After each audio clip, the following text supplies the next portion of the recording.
Hello again, welcome to MasterCAM course, and after creating our face toolpath, let's create our contour toolpath. How can we create our contour toolpath? I can use the right mouse button here, a mill toolpath and the contour toolpath. And after that I need to select my contour. This is my contour actually. I also need to be careful about my direction. This is the clockwise side, okay? And after that let me hit the OK button. And this is my toolpath, contour toolpath, and geometry 1 is selected. You can also change your geometry here, okay?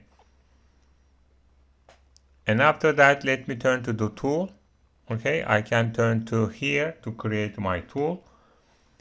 And let me create 10 millimeter diameter tool with that feed rate and with that cutting speed. Let me write my plunge rate.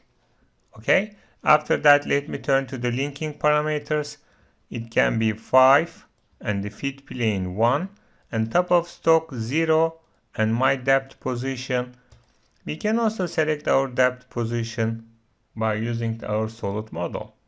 Okay. So that's it. Let me turn to the cut parameters. Compensation tool diameter compensation calculated by the computer actually. We're gonna be on the left side. Okay, according to my chain actually. Let me turn to the chain geometry. This is my chain. We're gonna be on the left side of the chain. Okay, and after that let me turn to the select my contour type. Contour type can be 2D. Okay. And let's focus on lead in and lead out process. And most of the time I prefer to use 0 line entry and 0 line exit actually. You know that when we focus on the lead in and lead out process, we have two entities here, and the first one is line and the second one arc. Okay, we created line entry and then arc. If you don't want to see the in the line entry, you just need to write a 0 here. This is calculated actually and by my tool diameter. This is the actually percent of my tool diameter. If I am writing the 0, it means that I don't want to see any line in my lead in and lead out process. And after that, let me create my reduce. Okay, I'm gonna see some reduce entry process with the 50% of my tool diameter, and then this is the circle degree. My circle degree, half of my circle, it can be like this, and then if I am putting here, it means that we're gonna get full circle.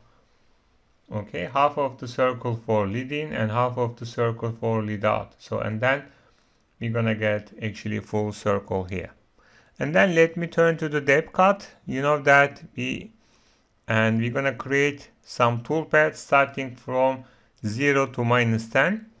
So how can we slice our process? So let me write here and 2 millimeter, and then we just need to hit OK button. You can see all my lead in and lead out process like this. Okay, so yeah, that's it. This is my contour toolpath.